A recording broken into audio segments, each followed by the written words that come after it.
Hello friends, this video on Atom and Molecules part 2 is brought to you by examfear.com. No more fear from exam. So the two laws came for atom. This came after us. First was the law of conservation of mass and law of constant proportion. These laws actually helped us understand atom better, and these were more experimental. These were not based on the philosophy. These were experimental laws. Let's start the laws of conservation of mass. See, the law of conservation of mass, if you understand one thing, let's take an experiment.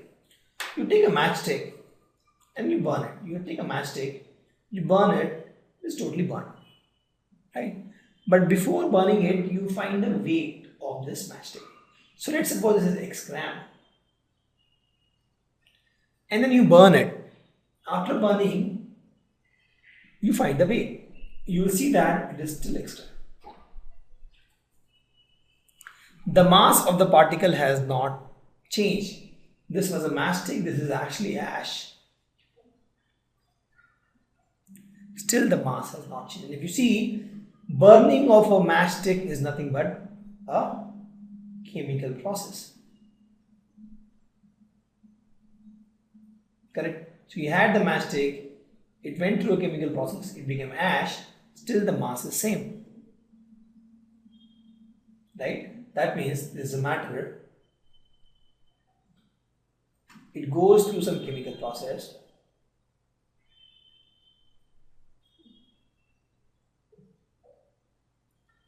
This is matter A.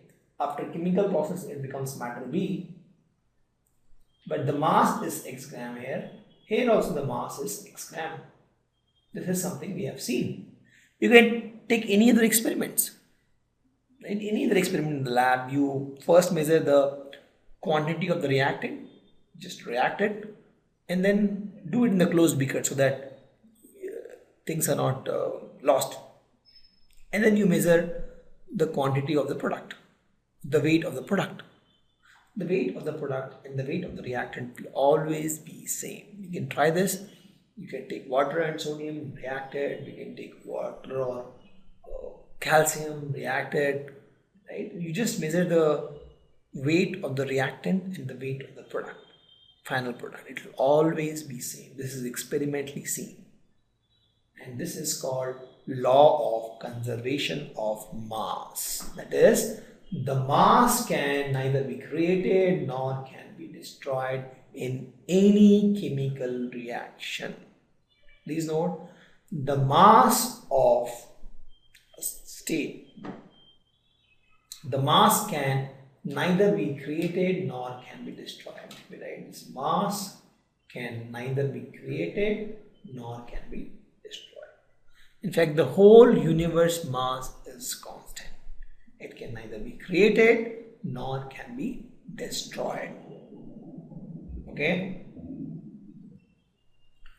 There's only one reaction which you will see E is equal to mc square. Einstein has given this reaction, which actually talks about converting mass into energy, and see the speed of light.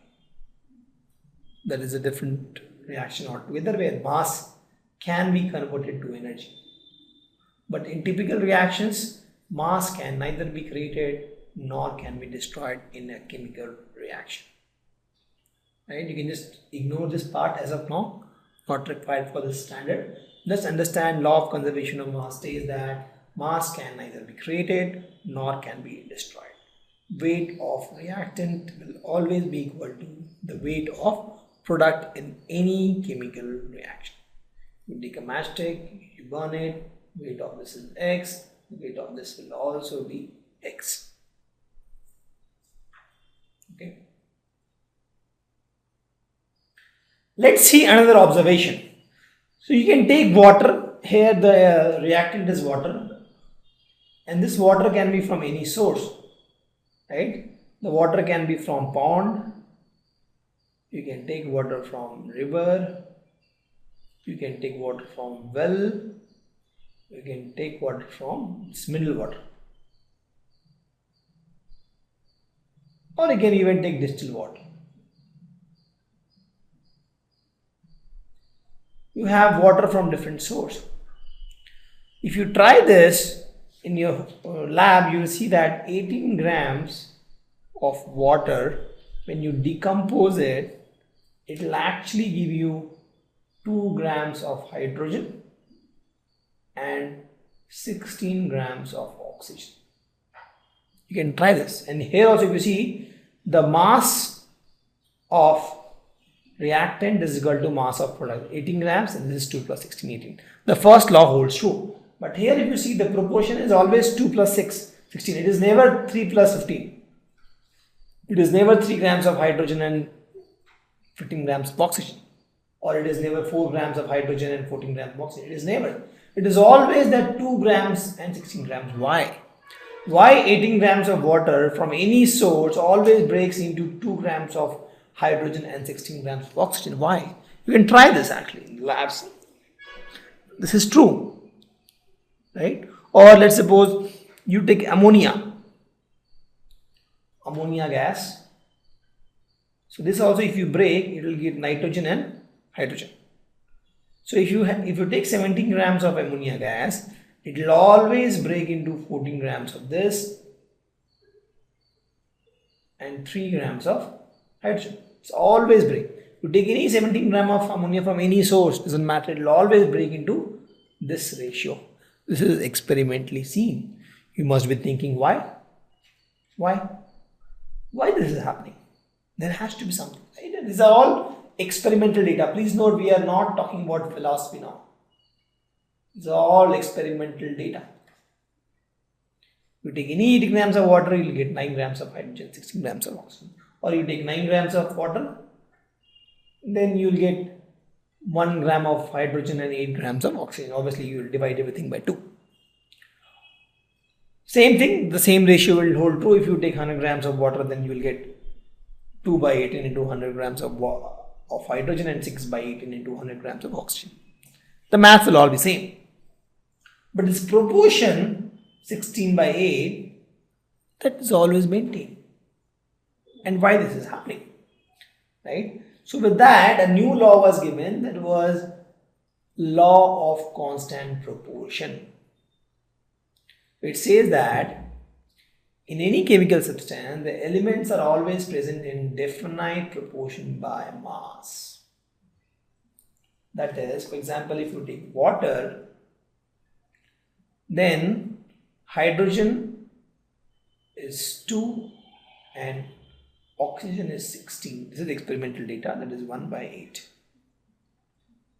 And why it is 16? We'll tell you. There is a concept of atomic mass and atomic number. So with that, we'll tell you why it is. If you take ammonia, it will always be ammonia and hydrogen will be in the 3 ratio, 14 ratio, and hydrogen will be in the 3 ratio. This is experimentally seen. And why it is like this, we'll tell you. Don't worry. Just understand that these values are fixed for a given compound or given molecule. This is a molecule actually, because this is a molecule which has hydrogen and oxygen as atom. Ammonia is a molecule which has nitrogen and hydrogen as atom. Okay, this is law of constant proportion. Thank you. Visit our website examfear.com to watch more and more quality education videos. You can also attempt free online tests that are there in our website. You can also get access to tons of free study materials, and you can also find free tutors and mentors in this website. Thanks a lot for watching.